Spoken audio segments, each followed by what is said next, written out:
Audio Jungle. Audio Jungle.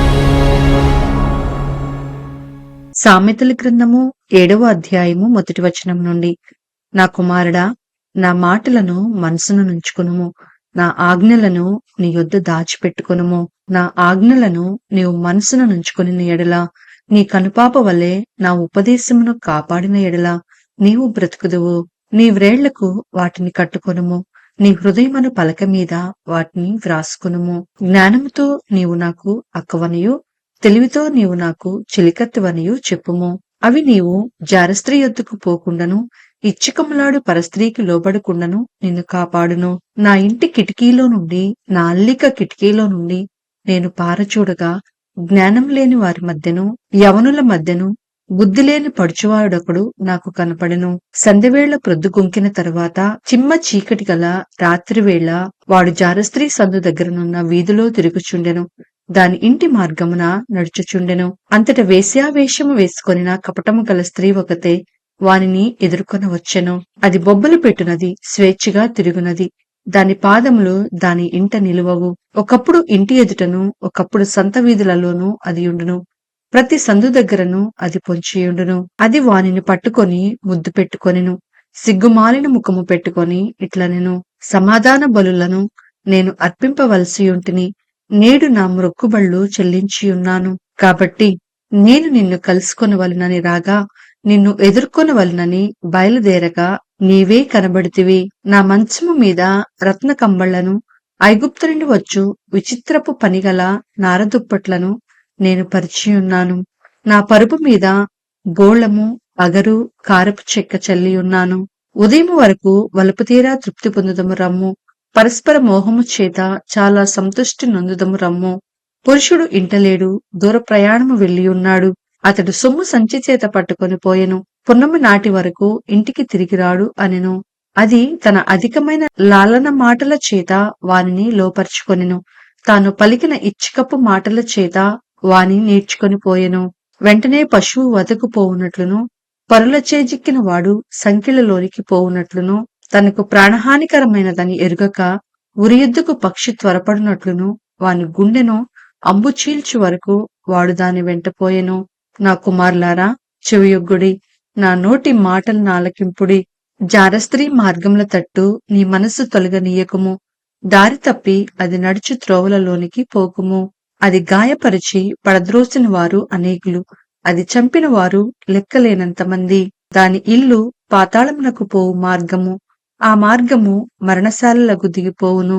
సామెతల గ్రంథము 8వ అధ్యాయము మొదటి వచనం నుండి, జ్ఞానము ఘోషించుచున్నది, వివేచన తన స్వరమును వినిపించుచున్నది. త్రోవ ప్రక్కను, రాజవీధుల మొగలలోను, నడి మార్గములలోనూ అది నిలుచుచున్నది.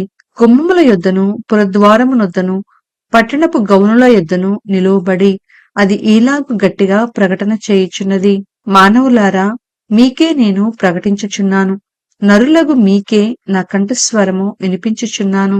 జ్ఞానము లేని వార్లారా, జ్ఞానము ఎట్టిదైనది తెలుసుకొనుడి. బుద్ధిహీనులారా, బుద్ధి ఎట్టిదైనది యోచించి చూడుడి. నేను శ్రేష్టమైన సంగతులను చెప్పెదను వినుడి. నా పెదవులు యథార్థమైన మాటలు పలుకును, నా నోరు సత్యమైన మాటలు పలుకును. దుష్టత్వము నా పెదవులకు అసహ్యము. నా నోటి మాటలన్నీయు నీతిగలవి. వాటిలో మూర్ఖత అయినను కుటిలత అయినను లేదు. అవన్నీయు వివేకికి తేటగాను, తెలివి నొందిన వారికి యథార్థముగాను ఉన్నవి. వెండికి ఆశపడక నా ఉపదేశము అంగీకరించుడి. మేలిమి బంగారు నాశింపక తెలివినొందుడి. జ్ఞానము ముత్యముల కన్నా శ్రేష్టమైనది. విలువగల సొత్తులేవియు దానితో సాటికావు. జ్ఞానమను నేను చాతుర్యమును నాకు నివాసముగా చేసుకొనియున్నాను. సదుపాయములు తెలుసుకొనుట నా చేతనగును. యెహోవా యందు భయభక్తులు కలిగియుండుట చెడుతనమును అసహ్యించుకొనుటయే. గర్వము, అహంకారము, దుర్మార్గత, కుటిలమైన మాటలు నాకు అసహ్యములు. ఆలోచన చెప్పుటయు, లెస్సైన జ్ఞానమునిచ్చుటయు నా వశము. జ్ఞానాధారము నేనే, పరాక్రమము నాదే. నా వలన రాజులు ఏలుదురు, అధికారులు న్యాయమును బట్టి పాలన చేయుదురు. నా వలన అధిపతులను, లోకంలోని ఘనులైన న్యాయాధిపతులందరూ ప్రభుత్వము చేయుదురు.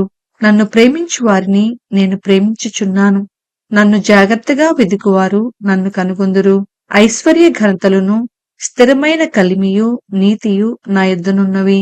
మేలిమి బంగారము కంటెను అపరంజి కంటెను నా వలన కలుగు ఫలము మంచిది.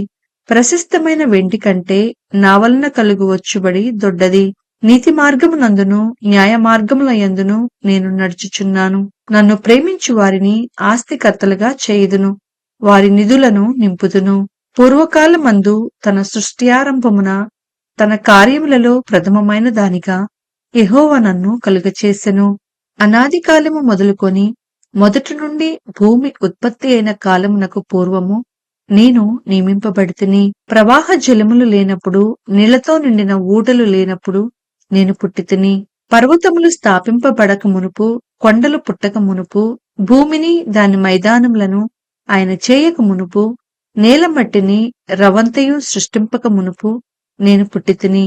ఆయన ఆకాశ విశాలమును స్థిరపరిచినప్పుడు, మహాజలముల మీద మండలమును నిర్ణయించినప్పుడు నేనక్కడ నుంటిని. ఆయన పైన ఆకాశమును స్థిరపరిచినప్పుడు, జలధారలను ఆయన బిగించినప్పుడు, జలములు తమ సరిహద్దులు మీరకుండునట్లు ఆయన సముద్రమునకు పొలిమేరను ఏర్పరిచినప్పుడు, భూమి యొక్క పునాదులను నిర్ణయించినప్పుడు, నేను ఆయన యొద్ద ప్రధాన శిల్పినై అనుదినము సంతోషించుచు నిత్యము ఆయన సన్నిధిని ఆనందించుచుంటిని. ఆయన కలుగు చేసిన పరలోకమును బట్టి సంతోషించుచు నరులను చూచి ఆనందించుచు నుంటిని. కావున పిల్లలారా, నా మాట ఆలకించుడి. నా మార్గములను అనుసరించువారు ధన్యులు. ఉపదేశమును నిరాకరింపక దానిని అవలంబించి జ్ఞానులై ఉండుడి. అనుదినము నా గడప యొద్ద కనిపెట్టుకొని నా ద్వార బంధముల యొద్ద కాచుకొని నా ఉపదేశము వినువారు ధన్యులు. నన్ను కనుగొనువాడు జీవమును కనుగొనును, యెహోవా కటాక్షము వానికి కలుగును. నన్ను కనుగొనని వాడు తనకే హాని చేసుకొనును. నా యందు అసహ్యపడు వారందరూ మరణమును స్నేహించుదురు. సామెతల గ్రంథము 9వ అధ్యాయము 1వ వచనం నుండి. జ్ఞానము నివాసమును కట్టుకొని దానికి 7 స్తంభములు చెక్కుకొనినది. పశువులను వధించి ద్రాక్షారసమును కలిపియున్నది. భోజన పదార్థములను సిద్ధపరిచియున్నది. తన పనికత్తెల చేత జనులను పిలువనంపినది. పట్టణమందలి మెట్టల మీద అది నిలిచి, జ్ఞానం లేనివాడా ఇక్కడికి రమ్మని ప్రకటించుచున్నది. తెలివిలేని వారితో అది ఇట్లనుచున్నది, వచ్చి నేను సిద్ధపరిచిన ఆహారమును భుజించుడి, నేను కలిపిన ద్రాక్షారసమును పానము చేయుడి. ఇక జ్ఞానము లేని వారై ఉండక బ్రతుకుడి. తెలివి కలుగచేయు మార్గములో చక్కగా నడువుడి. అపహాసకులకు బుద్ధి చెప్పువాడు తనకే నింద తెచ్చుకొనును. భక్తిహీనులను గద్దించువానికి అవమానమే కలుగును. అపహాసకుని గద్దింపకుము, గద్దించిన ఎడల వాడు నిన్ను ద్వేషించును. జ్ఞానము గల వానిని గద్దింపగా వాడు నిన్ను ప్రేమించును. జ్ఞానము గల వానికి ఉపదేశము చేయగా వాడు మరింత జ్ఞానము నొందును. నీతిగల వానికి బోధ చేయగా వాడు జ్ఞానాభివృద్ధి నొందును.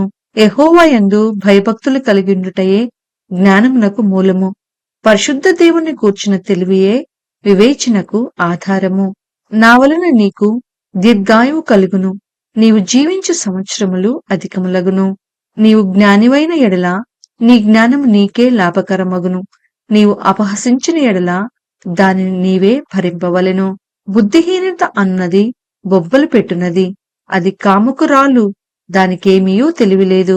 అది తన ఇంటి వాకిట కూర్చుండును, ఊరి రాజవీధులలో పీఠము మీద కూర్చుండును.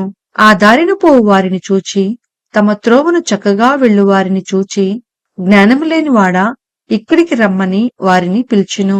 అది తెలివిలేని వాడొకడు వచ్చుట చూచి, దొంగిలించిన నీళ్లు తీపి, చాటున తినిన భోజనము రుచి అని చెప్పును.